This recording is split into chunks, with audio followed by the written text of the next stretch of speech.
Growing up, I always believed in the sanctity of love and marriage. I thought it was something pure, unbreakable, a bond built on trust and commitment. My parents, together for decades, were a shining example of what a healthy relationship looked like. I carried those ideals into adulthood, certain they would shield me from heartbreak. But life, as I would come to learn, has a cruel way of dismantling even the most cherished beliefs. When I met Rachel, I thought I'd found my forever. She was everything I dreamed of, smart, funny, and beautiful. We were inseparable, building a life full of laughter and shared dreams, or so I thought. Looking back, I realized how naive I had been, ignoring the small red flags and brushing aside doubts. My world unraveled the day I found out Rachel was unfaithful, shattering the illusion I had clung to for so long. Sitting alone, I couldn't help but reflect on how drastically my life had changed. A year had passed since my marriage ended in betrayal. After discovering my wife's infidelity, I chose divorce and the solitary life it brought. With no children or family close by, loneliness became my constant companion. Ironically, that isolation birthed a dangerous fascination. I found myself obsessing over another man's wife. Whether it was love, lust, or a twisted sense of retribution, I couldn't say for certain. But one thing was clear. Revenge fueled my obsession. I barely know her, though we often run into each other at lunch. She works in my building. I've gathered as much information as I can and decided I'll pursue her. But then what? The thought of wanting her so badly, even if by force, feels overwhelming. I know she's about 30, petite, with noticeable curves. She wears tight clothes, possibly without underwear. Her husband seems clueless, a loser who doesn't appreciate her, and, worst of all, is the man who ruined my marriage by sleeping with my wife.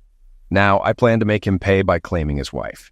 I think taking her would even do her a favor. If it isn't obvious yet, I'm unhinged. Ever since I caught my wife cheating, I've been like this. One day, I came home early and walked straight into my bedroom to find her with another man. She screamed, and he, mid-act, didn't even realize what was happening until I grabbed him and threw him off her. I punched him up while my wife just kept screaming. I dragged him to the door and tossed him, undressed, onto the street, throwing his wallet and keys into the yard, but leaving his clothes behind. He stumbled to his car, a mess, and drove away. I didn't see him again until fate stepped in later. After that, I turned to my wife, who was hurriedly dressing.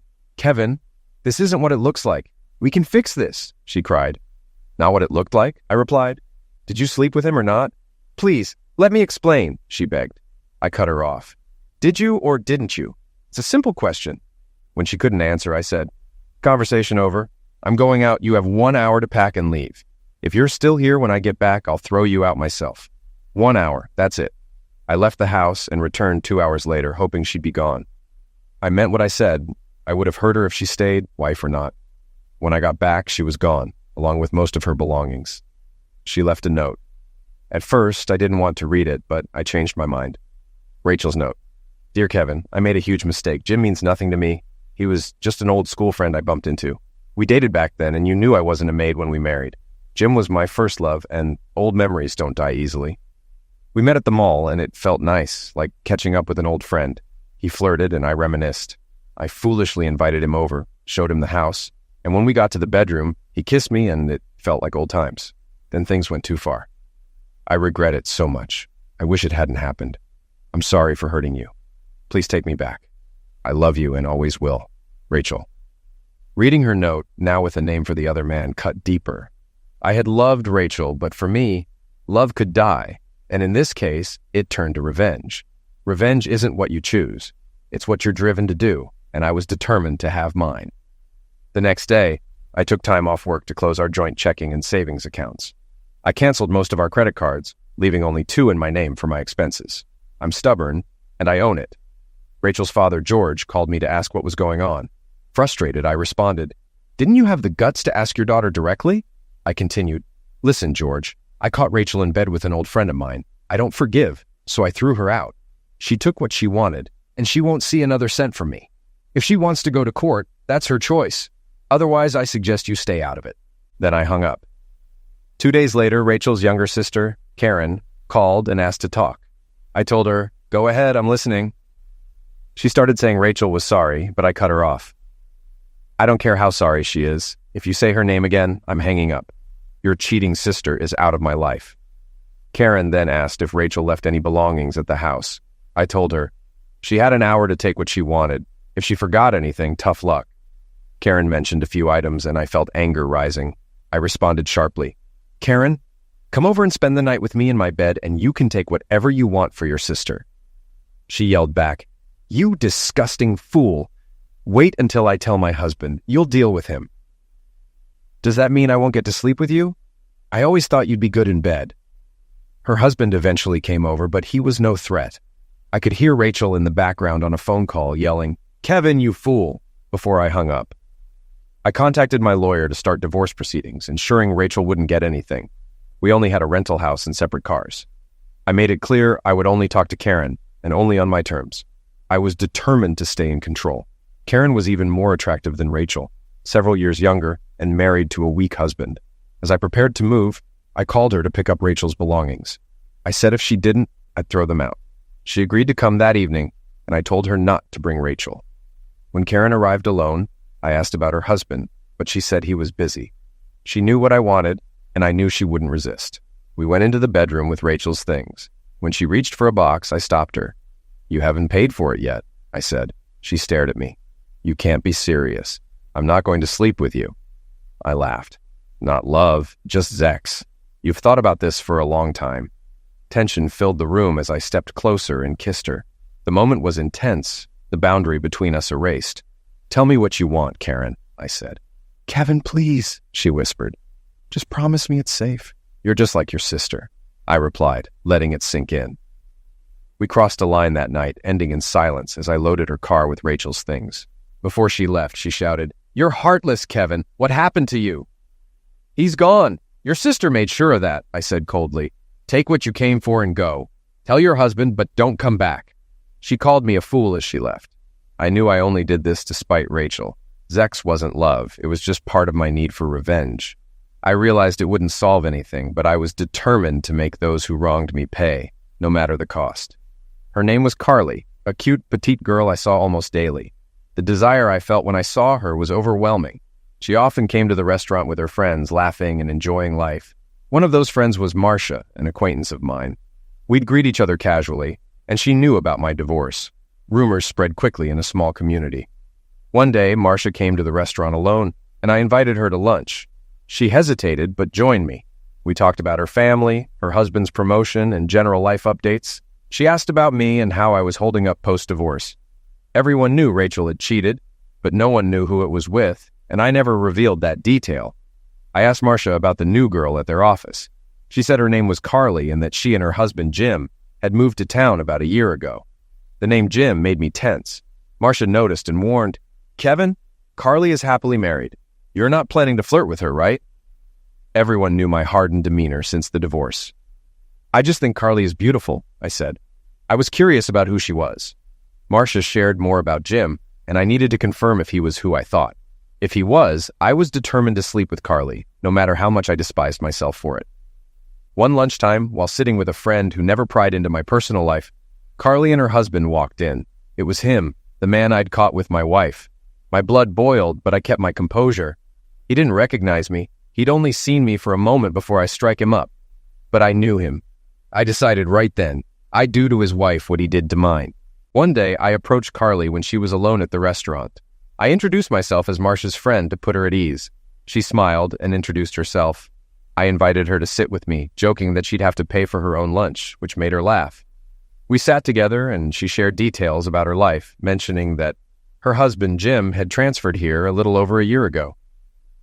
She talked about a rough start, how Jim was attacked by two men, robbed, and needed stitches above his left eye. He had filed a police report, but the attackers were never caught. This explained why he never reported me to the police. After lunch, I told her it was nice meeting her and that she was welcome to join me anytime. I found myself in a dilemma. I genuinely liked Carly and didn't want to hurt her, but I still felt the need for revenge. I saw her often, usually with coworkers, and she would smile at me. One day, I mentioned I'd be having lunch an hour later than usual. The next day, Carly also had lunch late and joined me alone. We began having lunch together regularly and grew close, and I started developing strong feelings for her. One day I told her, "You're one of the sweetest, most beautiful women I've met. If you weren't married, I'd ask you out." She looked nervous and said, I'm married, Kevin. My marriage isn't perfect, but I could never cheat on my husband. I can't. It's wrong. I asked her, "What's wrong with your marriage?" Tears welled in her eyes as she said, "I think my husband is cheating on me, but I'm not sure." I held Carly's hand, trying to comfort her as she trembled. I couldn't understand how someone could neglect such a wonderful woman. My thoughts turned to Jim and the possibility he might be with Rachel again. I told Carly I needed to talk to her privately and asked if she'd meet me after work. "Kevin, I can't go to your apartment. What would people think?" she said. "Carly, this is important. I care about you too much not to tell you," I replied. She hesitated. "I think I trust you, Kevin. I like you, but I don't know you well enough to be alone in your apartment. Can we talk here, maybe in a car or at a restaurant?" "Okay, we'll meet here and I'll treat you to dinner," she smiled. "It must be serious if you're treating me to dinner," she joked. I needed to figure out what to say without pushing her away. What began as revenge had turned into real feelings. I hadn't planned to fall for another man's wife, but here I was. At dinner, Carly brought up that she had spoken with Marcia and learned about my divorce and how I had discovered my wife with another man. She expressed her sympathy, admitting that she feared facing a similar betrayal with her own husband. "Carly, there's something I need to tell you. I know you're married, but I'm falling in love with you," I said. "Kevin, please don't," she replied, her voice trembling. "I'm married." "I have to say this, Carly," I continued. "My wife's betrayal changed me. People say I've become a bitter man, and they're right. I wanted revenge. My plan was to find my wife's lover's spouse and be with her, even flaunt it in front of him if necessary." "Kevin, you don't have to share this," Carly said, interrupting, sensing the pain behind my words. "Let me finish," I insisted. "The woman I plan to use for my revenge, the woman I would have pursued, no matter the cost, is you, Carly. And now, despite everything, I've fallen in love with you." Carly covered her face, realizing it was true. Her husband was the man I caught, and she was the woman I'd fallen for. Tears streamed down her cheeks. "This is so hard to believe. How do you know for sure? Were you really planning to hurt me to get back at him?" she asked, crying. I reached out to comfort Carly, but she pulled away. "Please, don't touch me. I need time to think." "A year ago, I found a man named Jim in my bedroom," I said, my voice low and strained. "I knocked him and threw him out with nothing but his name. I didn't know anything else about him." I handed Carly the note I had kept from Rachel. She read it, and her tears flowed even more heavily. "For 6 months, I watched you come into the restaurant," I continued. "I waited for the chance to meet you. You became the only light in my dark days. I fell in love with you before I even knew you were married. When Marcia told me about your husband, I felt torn apart. Then, one day I saw him meet you for lunch, and I realized who he was. It took everything in me not to confront him right then. If you had been anyone else, my revenge would have played out a long time ago." Carly sat down, her hands clasped tightly, weeping. I pressed on. "But I love you, Carly, and I couldn't bring myself to hurt you. My desire for revenge was strong, but the thought of causing you pain stopped me. I want to make love to you, not out of revenge, but because it's been so long since I felt real love. I believe Jim is back with Rachel now that she's divorced, but I need to know how you feel about me. I need to know so I can decide what comes next. No matter what, I won't hurt you. I know I've been cold and vengeful, but there's more to me. There's a side that wants to be kind, a side buried under a year's worth of pain. You could be the one to bring that man back to life." I leaned forward, eyes searching hers. "Help me, Carly. Help me take my revenge on Jim, and maybe we can find a way to build a life together, one where we can be happy." "Kevin, this is so overwhelming," Carly said. "I have so many questions, and I don't know how I feel about you, my husband, or myself right now. I need time to process this. Please understand. I'm not trying to push you away. I want to help, but I'm confused and don't know what to do." After a tense dinner, I walked Carly to her car and apologized for upsetting her. I told her she deserved to know the truth and promised to do whatever it took to resolve things for both of us. Sharing my feelings might not have been the best move, but I needed her to know. She even allowed a brief hug before leaving. I hadn't solved anything. In fact, I might have made it worse. Maybe telling her about her husband was a mistake. I just hoped everything would turn out okay for her. The next day, I was eager to see her at lunch. I went to our usual spot, but she didn't show. Anxiety set in. Had she fought with her husband? Was he hurting her? If he had, I would have made him pay. Or maybe she told him about me and who I was. Her absence drove me crazy, and I struggled to focus at work, doing anything to distract myself from my worry. When I arrived home, my phone rang. It was Carly, and she sounded distressed. "Kevin, I need to see you. Everything has changed, and I have to come over tonight." "Can I come in?" she asked urgently. "Carly, I was worried when you didn't show up for lunch. Did he hurt you? If he did, I'll take care of it." "Come over now. I'm here, waiting," I replied. As soon as I hung up, the doorbell rang. I opened it to find Carly standing there, a small smile on her face. "I followed you home to see if you truly meant what you said," she admitted. "When I heard you on the phone, I knew you were sincere. I'm sorry for testing you, but I needed to be sure." Feeling a wave of relief, I pulled her into a tight hug. "Why didn't you come to lunch?" I asked. "I spent last night sorting out my thoughts. Jim came home late and claimed he'd been working. I tried to be affectionate, but he brushed me off and went to bed," she said. If a man turns down someone like Carly, he's either crazy or checked out, I thought. "I waited until he left for work this morning and did some digging on his computer," she continued. "I know my way around computers from my job, so I looked for hidden files and emails. Using what you told me, I found some things. Here's what I discovered." She handed me key information and offered to summarize so I didn't have to read everything. "First, I need to tell you I don't love Jim anymore. After everything I've discovered, I think I hate him. I can't stand being used, and that's something I'm wary of with you too," she said. I squeezed her hands, and she continued. "I'm unsure about my feelings for you. Part of me cares about you, but another part warns me to be cautious. You might just be using me for revenge and then discard me. For now, I want to pause our relationship. If you really care, you'll wait until things are clearer for both of us. What do you say?" I smiled and said, "That's all I'm asking for. A chance to prove myself. I care about you deeply, and if I'm moving too fast, just tell me to slow down. Before we start digging into this, can we seal it with a kiss?" Carly grinned. "No, let's dive into this now." She took a deep breath and began. "My husband applied for this job. He wasn't transferred like he claimed. He requested it. That was his first lie. This is his hometown, and I didn't question it. I thought he wanted to reconnect with his roots. I loved him, so I agreed. 16 months ago, he attended a high school reunion. Did your ex-wife go to that, and did you attend?" "No," I replied. "I was at my mom's birthday celebration that weekend. My wife did have a homecoming event then, but I was out of town for business. I even asked if she wanted to come with me, but she said she preferred to see her old friends. I didn't think much of it until now. You're a natural detective." Carly handed me a stack of printed emails. These are messages they exchanged before the reunion. Not love letters, but clear plans to meet. And these are from during the reunion itself. By the time you caught them together 4 months later, they'd already been involved for a while. A surge of anger shot through me as I remembered. That lying cheater had the nerve to say, "Oh, honey, it's not what you think. It just happened." I thought my revenge was complete with my ex-wife, and I was focused only on Jim. But now, everything had shifted. Carly saw the pain in my eyes. I reassured her I wasn't angry at her, just furious at being betrayed by my ex-wife. I looked at Carly and said, "I need a kiss to calm down or I'll end up punching the wall." I stood up and moved toward it. "Stop, crazy man, I'll kiss you," she said, rushing over. She hugged me and kissed me softly. When our lips parted, I kissed her again, deeper this time. She pulled back and said, "That's enough, Tiger. I'm only human." We sat down, and I thanked her. She smiled and said, "It was my pleasure. Now back to work. I can't stay here all night." We shared a knowing laugh. "Here are copies of my husband's phone records from the past year," Carly said, handing me the documents. "This number appears almost daily.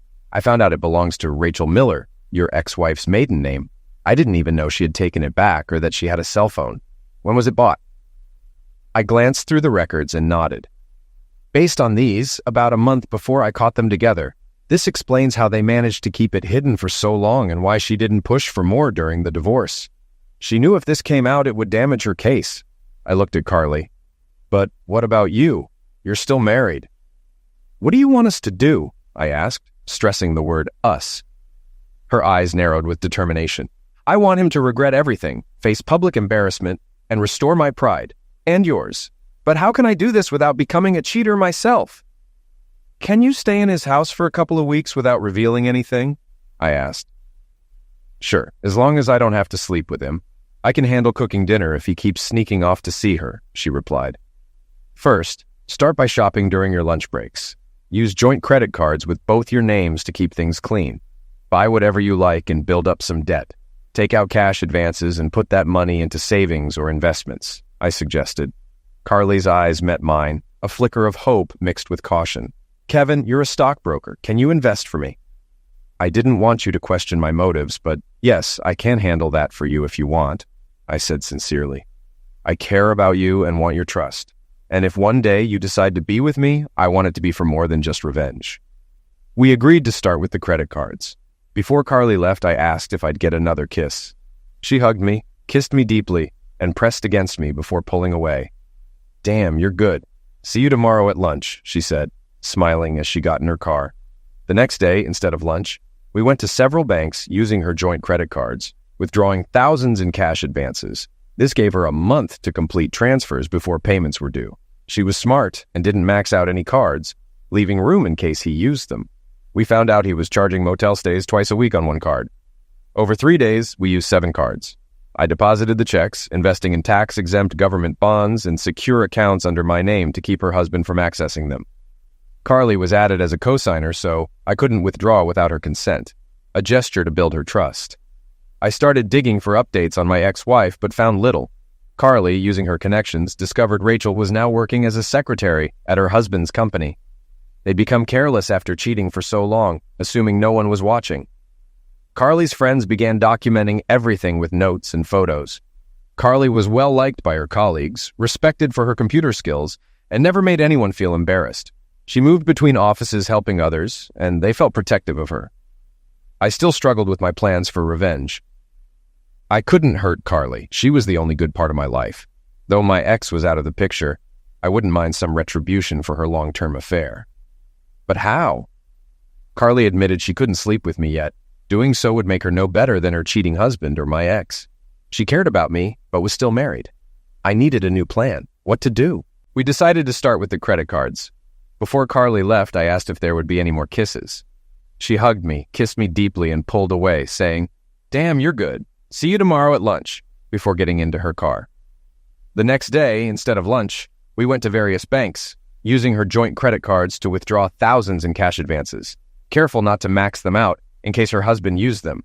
Over 3 days, we used 7 cards, and I invested the money for her in tax-exempt bonds and secure accounts under my name to keep her husband from accessing it. Carly was made a co-signer, ensuring I couldn't withdraw without her consent. Carly learned that Rachel worked as a secretary at Jim's company, and she got friends to monitor and document their activities. They had grown careless after cheating for so long. Carly was well-liked and respected, known for her computer skills and friendly demeanor. I knew I couldn't hurt Carly. She was the only good thing in my life. Though my ex-wife was gone, I still wanted some form of justice for her long-term affair. Carly, however, admitted she couldn't be intimate with me right now, fearing it would make her no better than her husband or my ex. We needed a new plan. I reached out to Big Louie, a friend and client involved in less than reputable work, for help. He laughed when I explained my plan, saying, "This won't be free, you know." I agreed, knowing the stakes. Carly and I met to finalize the plan. I assured her I would never hurt or embarrass her. She smiled and said, "I think I'm really falling for you." I asked her to take a couple of days off. Everything had to go smoothly. "What's the plan, Kevin?" Carly asked. Wednesday, they booked room 109. I'll set up a remote camera there in the morning. You'll meet with my lawyer, Sally Hawk, to prepare divorce papers for Jim to sign. "What if he refuses?" Carly asked. "He won't," I said. "Trust me, the consequences will be clear." Carly nervously agreed. I explained that Jim would arrive early, and Big Louie would show up with 2 women who weren't working due to health issues.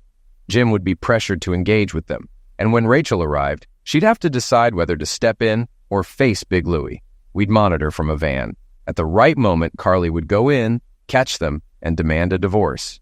Jim would have to choose between signing or facing exposure. Carly smiled and said, "You're doing this for me as much as for yourself, aren't you?" I'm starting to really like this side of you. Over the next 2 days, we got everything ready. Carly met with Sally Hawk, our attorney, who insisted on being present when Jim received his divorce papers. There was no doubt she'd secure his signature. As the state's most renowned divorce attorney, Sally thought our plan was brilliant and mentioned how we'd sent many clients her way over the years. She was a good friend and wanted to be part of the excitement. Big Louie was prepared. We paid him up front and promised him an extra $500 if everything went smoothly. He simply grinned and said, "No problem." I drove to the motel and booked a room for Wednesday afternoon. The receptionist mentioned I'd need to leave by 4 p.m. as the room was reserved. I met up with Carly and we had lunch at a nice restaurant. To my surprise, my ex-sister-in-law was there with a man who wasn't her husband. I pointed her out to Carly, who asked if it would affect our plans. I assured her that since Karen didn't know her, we could enjoy our lunch without worry. When Karen noticed me, she looked stunned, as if caught in the act. She was visibly uneasy, likely wondering who Carly was. Carly looked incredible. Her top left little to the imagination, with no bra, and her skirt was about 4 inches above the knee. She quickly understood the situation, moved to the seat next to me, and kissed me deeply, ensuring everyone could see. "Do you think that caught anyone's attention?" she asked, smiling, before kissing me again. She only stopped when the waiter made a noise. I turned to the waiter and said, "She's gorgeous, isn't she?" He nodded. "Yes, sir, she is." I looked at Carly and said, "You're mine, aren't you, sweetheart?" She replied with a smile, "Only yours, baby, only yours." I hoped that was true, but I knew she was putting on a show to fuel Karen's gossip with Rachel. Karen never approached us. I wonder why. Carly and I finished lunch and headed to an electronics store to buy the equipment we needed. As we left, she mentioned the restaurant kiss was genuine, and not just to spite my ex-sister-in-law. Wednesday morning came, and Carly and I were both on edge. Revenge plans can be nerve-wracking. Timing was crucial, and there was no room for mistakes. Carly met with Sally to ensure the divorce papers were in order. I set up the video equipment in the motel room and parked the rental van nearby, so it wouldn't look suspicious. That evening, Carly and I went to see Big Louie. He was visibly impressed when he saw her. "Man, who's this knockout?" he asked. I introduced Carly, who was a bit nervous. Big Louie had that effect on people. Standing nearly 6.5 feet tall and weighing around 320 pounds, he was darker than the ace of spades, but extremely intelligent, holding a master's in business and a multi-million-dollar fortune. I knew because I managed his finances. Seeing Carly's nerves, he reassured her, "Don't worry, little lady, no one's going to hurt you. Kevin's my friend and I respect him. I'll make sure you're safe." She relaxed a bit and thanked him. Louis said he and his girls would show up around 5:15 p.m., giving Jim a few minutes to get ready. Earlier, Carly used her computer skills to email Jim and Rachel from an anonymous account. "Sweetheart, I have a surprise for you tonight. Don't ask questions when you arrive. Just go along with it. To make it even more special, let's not communicate for the rest of today. I want this night to be unforgettable. Love you." At 4:45 p.m., Carly and I got into the van and waited. Right at 5 p.m., Jim arrived and went inside. We were anxious. This was a major moment for us. At 5:15 p.m., we saw Louie, Sally, and Sue enter. When they knocked, we turned on our cameras, positioned one above the lights and the other hidden in the fire alarm. The footage quality from the pinhole camera was excellent. I made a mental note to collect the equipment the next day. Our anxiety spiked when Louie knocked on the door. Jim opened it with a confused, "Who are you?" Louie responded confidently, "I'm here. Paid to bring my girls for some entertainment." Jim hesitated. "There must be a mistake." Louie smirked. "Having second thoughts? Are you Jim Nelson?" Jim confirmed his identity, but added that he wasn't expecting anyone. Louie stepped inside and said, "We don't do refunds. Let's get started." He motioned for the women to approach Jim. As the scene unfolded, we captured it all on camera. Jim, still uneasy, believed Rachel had arranged this surprise due to an email he had received, so he reluctantly went along. Sally and Sue, the women Louie had brought, were both striking and confident. However, unknown to Jim, they carried a contagious condition. The women eased Jim onto the bed, setting the stage as Louie sat back, observing quietly. Carly, watching from the monitor, experienced mixed emotions, grief over her husband's infidelity, but satisfaction that her plan was playing out. Suddenly there was a knock, and Louie opened the door to find Rachel standing there, puzzled by the scene before her. She stepped inside, thinking Jim's email about a surprise might involve this. Louie calmly told her to join in, assuring her he was only there to supervise. Hesitant but persuaded by the circumstances, Rachel let herself be led into the scene. Every moment was recorded, audio and video capturing their actions. Rachel's initial shock eased as she assumed Jim's plan was at work. Sally and Sue eventually finished and left, leaving Jim and Rachel unaware of the consequences awaiting them. The door of our van opened to Sally Hawk, our lawyer, who checked the feed. Jim and Rachel's night continued on camera, setting in motion repercussions they wouldn't see coming. Carly and Sally approached the room, tension thick in the air. Carly pushed the door open and entered first. "You piece of trash! You're a lying, cheating idiot!" Carly screamed, unleashing every curse she could muster. Her voice quaked with fury. "I want a divorce, and I want it now." Inside, Jim and Rachel froze in shock. Caught red-handed, they were utterly speechless, scrambling mentally for an escape that didn't exist. Carly turned her glare toward Jim and continued, her voice colder now. "Why, Jim?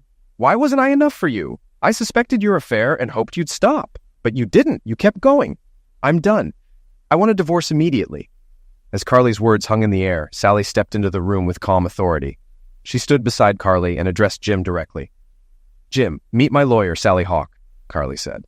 "She'll explain the divorce terms. I expect the process to start tonight so I can finally be free of you and your girlfriend." Jim and Rachel scrambled to gather their clothes. There was no time to hide their shame, let alone shower. They likely didn't care, already reeking of guilt. Sally cleared her throat, taking over.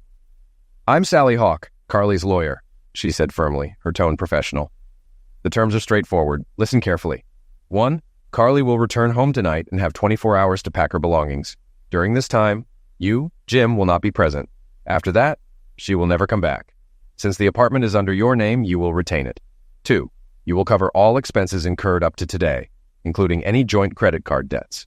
Carly will return all joint cards tonight and will not use them again. Any cards in her name are her sole responsibility. 3. Each of you will manage and insure your own vehicles moving forward. 4. Carly will withdraw $8,000 from your shared savings account tomorrow. Retirement accounts will remain separate. You keep yours, valued at $80,000, and Carly keeps hers, valued at $15,000.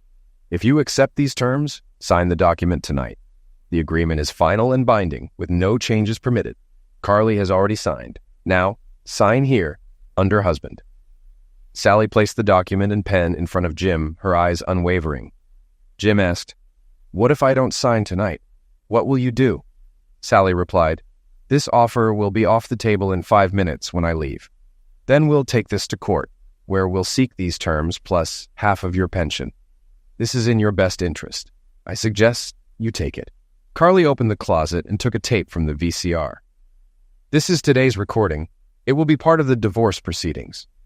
Jim retorted, "I'm not stupid. You can't use that. It was recorded without my consent." Sally laughed. "You really are a fool. We won't use it in the divorce, but we will make copies and send them to your company and corporate headquarters. I'm sure they don't appreciate their married employees having affairs." Jim stepped forward, but Big Louie walked back into the room. "You weren't planning to hurt my friends, were you, Jim?" Jim backed off. Sally continued, "Well, Jim, you have 3 minutes to decide, and then we're out of here."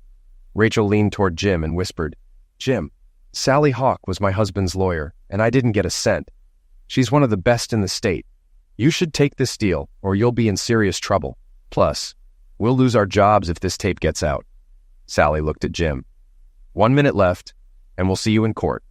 As they started to leave, Jim yelled, "Wait, I'll sign, but only if I get the tape." Carly glanced at Big Louie and handed him the tape. "After Sally and I leave, you can give him the tape." She passed Louie an envelope containing the promised $500 bonus. Sally reiterated, "This agreement is final. If you have questions, contact me. You are not to bother Carly under any circumstances, or I'll have you arrested. If you understand, sign the document, and I'll give you a copy, the tape, and the joint credit cards. Carly has 24 hours to collect her belongings. The divorce is no fault and must be finalized within 2 months." Jim signed, and Sally gave him a copy. Carly and Sally left. A short time later, Big Louie handed Jim the tape and exited, joining his girls. Carly and Sally returned to the van, smiling. Carly kissed me briefly. Everything seemed fine until Sally said, "Kevin, until the divorce is final, you can't see Carly. No one can suspect anything. Once you're not involved, everything should go smoothly. I understand there are issues with recent credit card charges, but we have documentation. Unless someone accuses Carly of bank fraud, we should be safe. I left Jim's pension untouched, so banks would pursue him if he declared bankruptcy. Carly only has $8,000 to withdraw tomorrow. I recommend keeping that money in the same bank, but only under your name to avoid complications, Sally continued. After the divorce, you'll have no restrictions and can be together. It'll be your choice. Kevin, you said your employer wanted you to open a brokerage in another state for a while. I suggest you take that assignment soon. Carly will be fine, and I'll look out for her. Unfortunately, right now, you're Carly's biggest risk.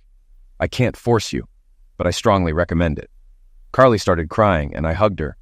I knew Sally was right. I was now the only weak link. I kissed Carly goodbye and told her to contact me once the divorce was done. I would wait for her. Sally and Carly left the van, and Sally drove Carly home to collect her things. They had already hired a moving truck for her that day. Sally told me, "Call me if you need updates on Carly or have any questions." After they left, I checked the monitor and saw Jim and Rachel had also gone. I returned to the room, collected my equipment, and grabbed a spare copy of the tape, just in case. It's funny how no one considers a backup copy.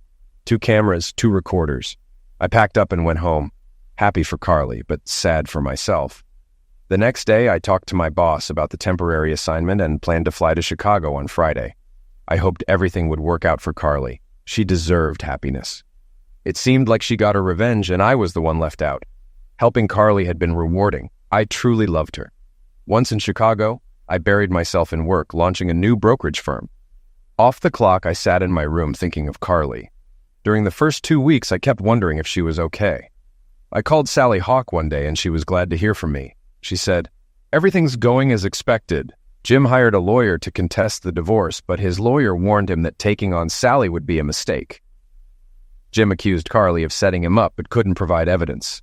Sally told me I warned Jim that if he kept accusing Carly, I'd sue him. I'm tired of his complaints." She also mentioned, Jim's lawyer said both he and Rachel had contracted syphilis. They needed treatment and couldn't have sex until cleared, or they'd risk reinfecting each other. That made me smile. Finally, Sally said, Carly moved into a nice apartment near her job. She took about half the items from the old place to furnish her new home. She's been advised not to mention you to avoid suspicion. Of course, she's not dating, but it's only been a couple of weeks. Carly told me privately that she misses you and thinks you're a great guy. I wish I could say that time in Chicago flew by, but it didn't. I didn't feel any better than before the whole revenge plan started. At least back then, I could see Carly passing by each day. I went to Michigan to visit my parents for Thanksgiving and stayed for a few days. It was nice to be with family. I took my sister out Christmas shopping and got gifts for everyone. At a jewelry store, I bought an engagement ring for Carly, hoping she would say yes someday. After Thanksgiving, I returned to Chicago, expecting to stay another 3 weeks. In Chicago, I was surrounded by cold winds and loneliness. The city lights were beautiful, but it wasn't the same without someone to share them with. Together with the new agents, I built the business from the ground up. Things were going well, with many clients starting investments before year-end. When I got back to Ohio, my boss met with me. He praised the success of the new company. From a work perspective, everything was great. I just hoped my personal life would follow suit. 2 days before Christmas, I returned to my apartment and called Sally Hawk. "Kevin, great to hear from you," Sally said. I told her about how well things went in Chicago, and she shared, "The divorce was finalized 2 days ago." I asked, "Can I have Carly's phone number?" She paused and said, "I can't give it to you, but I'll call Carly and let her know you're back." I thanked her, and she wished me good luck. I wasn't sure how to feel. Carly was divorced now, but I had no idea what she'd been thinking about in the months since I left for Chicago. I decided to go to our favorite lunch spot, hoping to see her there. My friend Marcia noticed me and waved. "Kevin, it's so good to see you," she said. I invited her to sit with me, hoping to get some updates. Marcia started, "I heard you were in Chicago, opening a new agency." "Yes," I said. We talked as usual and discussed the upcoming holidays. Marcia mentioned her family and how everything was going well. I asked, "Is Carly still with the company?" "Yes," she replied. "But she and her husband divorced recently. It happened fast, and she seemed to take it hard. She doesn't look happy now. She's been avoiding dating and staying focused on work. Everyone feels for her and hopes she finds the right guy someday. She deserves more than a cheating husband caught with another woman." "Is Carly working today?" I asked. "She was here earlier but got a call about an hour ago. She skipped lunch and left for the afternoon. She won't be back until next week," Marcia said. I wished her a Merry Christmas and asked her to send my regards to her family. Then I headed home. There was nothing on the answering machine, and I was starting to feel down when the phone rang. I jumped to answer, hoping it was Carly, but it was just a telemarketer. Frustrated, I slammed the phone down on the table. I knew Carly might call me about her investments, though it wasn't necessary. Other agents could have updated her account while I was away, and new business was shared among us. I called the office to check on any updates for Carly's accounts, but it went straight to voicemail. I glanced at my watch. It was 5:12 p.m. Damn, I muttered. The office would be closed until Monday for the holidays. I was left in the dark over the holiday weekend. Damn it, I said, feeling my emotions spiral. Did I have her, or did I lose her? I thought. I needed to know something. How was I supposed to get through this weekend without any answers? The phone rang again, and I ran to pick it up. It was Sally, my lawyer.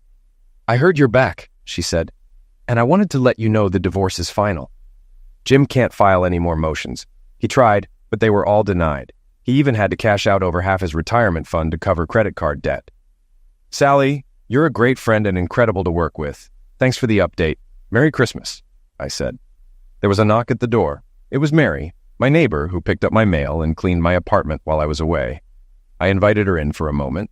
Mary was a kind older woman who cleaned apartments for extra income and usually cleaned mine twice a week. She handed me my mail and gave me a tray of homemade cookies for the holidays. Wait a second, Mary, I have something for you, I said. I went inside and came back with an envelope containing 3 crisp $100 bills. Thank you, Kevin, she said with a warm smile. After she left, I thought, the world needs more wonderful people like Mary. Feeling hungry, I called the local pizzeria and ordered a pizza for delivery. I didn't feel like going out, so I also asked them to pick up a 12-pack of Miller Lite. That's one of the perks of living in a small town, those familiar hometown conveniences. I turned on the TV to catch the news while I waited. About 30 minutes later, the doorbell rang. I got up, expecting the delivery, but when I opened the door, Carly was standing there with a big smile. Tears filled my eyes, and I said, I thought you were the pizza guy. She laughed. Sorry to disappoint. No pizza, just me. I pulled her into the living room, hugging her tightly. God, you feel amazing. I missed you, Carly. I've missed you so much, I said. She started to say something, but the doorbell rang again. This time it was the pizza delivery with my beer and food. I paid quickly and shut the door. I turned to Carly and said, You're hungry, right? We have pizza and beer. I held them up and she just smiled. You know, you're really funny, she said. I had everything planned out to say, and now I can't think straight. I have a couple of things to tell you, then we'll eat while it's hot. I know you hate cold pizza. Okay, big guy, I missed you too. In case you didn't know, I'm officially divorced. I just heard today that you were back. I didn't want to leave a message. It felt too impersonal. I needed to see you in person. I left work early after Sally called to say you were home. And I got you a Christmas gift. You'll see it after dinner. It's not every day you treat me to dinner, so let's eat. As I grabbed paper plates, I asked, What did you get me? She just gave me her signature smile and said, You'll see. Now eat your pizza and pass the beer. She laughed. We talked while we ate, catching up on her work and my experience with the new agency. We avoided any heavy topics. When we finished, Carly looked at me and asked, Are you ready for your gift? I grinned. Yes. Where is it? She held up a small bag, about lunchbox sized. Be right back, she said, leaving the room. I set the pizza and beer on the counter and reached into the drawer for the ring I bought her, slipping it into my pocket. Are you ready? She called from the bedroom. I think so, I replied. She walked in and handed me the bag. You can unwrap it if you want. She was dressed in a lacy red silk bra and matching underwear with a small red bow in her hair. I'm no longer married, so this isn't cheating. If you want your gift, let's go to the bedroom so you can unwrap it. Tears filled my eyes as I looked at her, the woman I'd wanted for so long, offering herself to me. On one condition, I said, pulling out the ring. If you marry me. She burst into tears and ran into my arms. Hugging her warm, soft body, she said, Yes, I'll marry you. Yes, yes, yes. I love you so much, I whispered. I lifted her and carried her to the bedroom, gently laying her on the bed. She looked up at me, eyes full of warmth and anticipation. This was our first time, and I wanted it to be special. I kissed her neck softly, savoring every moment. She sighed my name, her hands resting above her head, as we moved together in perfect harmony. Afterward, we held each other close. She whispered, Kevin. I love you so much," before we both fell asleep, wrapped in each other's arms. When I woke up, the room was dark. It felt surreal waking up next to Carly, knowing she was finally mine. I got up to use the bathroom, and Carly stirred, rummaging through my dresser to find one of my long t-shirts, which she put on. Seeing her in it made me smile. It had never looked better on anyone. While she freshened up in the shower, I put the leftover pizza in the fridge. It always tasted better the next day. We sat down and shared the leftover pizza, talking about our future plans. I asked, "When do you want to get married?" "As soon as possible," she said, her eyes sparkling. "I don't want to wait." It was around 10 p.m., and I picked up the phone to call Sally Hawk at home. "Kevin, what's going on?" she asked, recognizing my number. "Sally, Carly and I need your help," I said, excitement in my voice. "What's going on, Kevin?" "I'll help if I can," she said, sounding amused and curious. "Carly and I want to get married as soon as possible, but tomorrow is Christmas Eve. Do you know a judge who can help us?" Sally laughed. "So, Carly finally called you, huh? I'm so happy for you both. Meet me tomorrow at the courthouse. We'll get your marriage certificate and then head to my house. My husband, Judge Hawk, will marry you. See you at 9 a.m. sharp." The next morning, Carly, looking beautiful, and I, dressed in a suit, met Sally at the courthouse. We secured our marriage certificate and then headed to Sally's house. Her husband, a kind man with a warm presence, officiated our wedding. After the vows, Carly smiled at me as Sally said, "Congratulations, you two. This is a special day." We decided to drive to Michigan afterward to surprise my family. When we arrived, their joy was palpable. They welcomed Carly warmly, treating her as though she had always been part of the family. Christmas turned out better than I ever imagined. After the holiday, we returned home, excited to start our life together. We both had work to return to, and Carly needed to move her things into my apartment. Each evening after work, we moved a few of her belongings, laughing and enjoying our time together. Her coworkers were happy for her, saying, "The old Carly is back." Marcia was surprised to learn I was Carly's new husband and laughed. "I never would have guessed, Kevin. You always seemed so serious." Carly smiled and assured her, "Don't worry, Marcia, he's just a big puppy, and I love him very much." With New Year's Eve approaching, we looked forward to the big party that all the prominent businessmen would attend. "Honey," I said, "do you want to go to the party of the year? It's our chance to be seen together. I want to show off my beautiful wife. Plus, even our ex-spouses might be there." Carly's eyes lit up. "Kevin, I love you, and I want everyone to know. Yes, let's go to the New Year's party, my dear husband." At the party, Carly looked stunning in a red blouse that matched her lace bra and silk underwear. The blouse had a low neckline that showcased her figure, paired with a black miniskirt trimmed with lace. With its thigh-high slit, she looked incredible, tastefully daring. Everyone wanted us at their table. My boss, Carly's friends, and my few close friends all waved us over. We chose to sit with Sally and Judge Hawk. I leaned over to Sally and said, "I've never seen a lawyer look so great." She laughed. "Thanks, Kevin." They introduced us to the others at the table, mostly judges and their wives, who all seemed friendly. The music was loud, perfect for New Year's Eve. Carly and I danced to every slow song. Though other men asked her to dance, she replied, "Not this year. I only want to dance with my husband. This was our time together." The only exceptions were a dance I shared with Sally and one Carly shared with the judge, our special friends. While dancing, we moved near Karen, my ex-wife's sister. We almost bumped into Karen and her husband on the packed dance floor. "Oh my God, it's Kevin!" she exclaimed. I smiled politely. "Good evening, Karen. Happy New Year!" I introduced Carly. "Carly, this is Karen and her husband." Karen's husband shook my hand. "Bob, nice to meet you," he said. Carly gave him her warm smile. "Nice to meet you, Bob and Karen." Karen's eyes shifted as she took in the introduction. Carly added, "Didn't we meet at Robson's restaurant on Old Route 40 a couple of months ago?" Bob shook his head. "No, that place is too pricey for us." Karen turned pale. "Nice meeting you," she said quickly. "We should get back to our table." We watched as Karen hurried to Jim and Rachel, clearly eager to share what she saw. Rachel's face flushed when she looked over, and Jim nearly fell out of his chair trying to get a glimpse. We could hear Rachel say, "Oh my God, Jim, he's with your ex-wife." Jim muttered, "That fool set us up. They took us for over $100,000 and we ended up with an STD. How did they know everything?" Rachel glared. "Kevin told me he'd get even one day." Jim grumbled, "Maybe we can take them back to court." Karen snapped, "Stop it, both of you. Do you see who they're sitting with? Sally Hawk and a table full of judges. And Jim, Kevin could strike you senseless. He's a real man and she's a real woman. They make a perfect pair." It was past midnight and the crowd was thinning. Sally and the judge said their goodbyes and wished us well. Carly and I danced one last song before sitting at a booth near Rachel, Jim, and their group. Carly leaned in and whispered, "Kevin, are you ready?" Puzzled, I asked, "Ready for what? Do you want to go home, honey?" "No, Kevin. Are you ready for your revenge?" she said, slipping her lacy red silk underwear into my pocket like a handkerchief. Loud enough for the nearby table to hear, she said, "Happy New Year, darling." We heard Jim's chair scrape the floor as Carly leaned in and whispered, "Who said revenge isn't sweet?" I kissed her and said, "Happy New Year."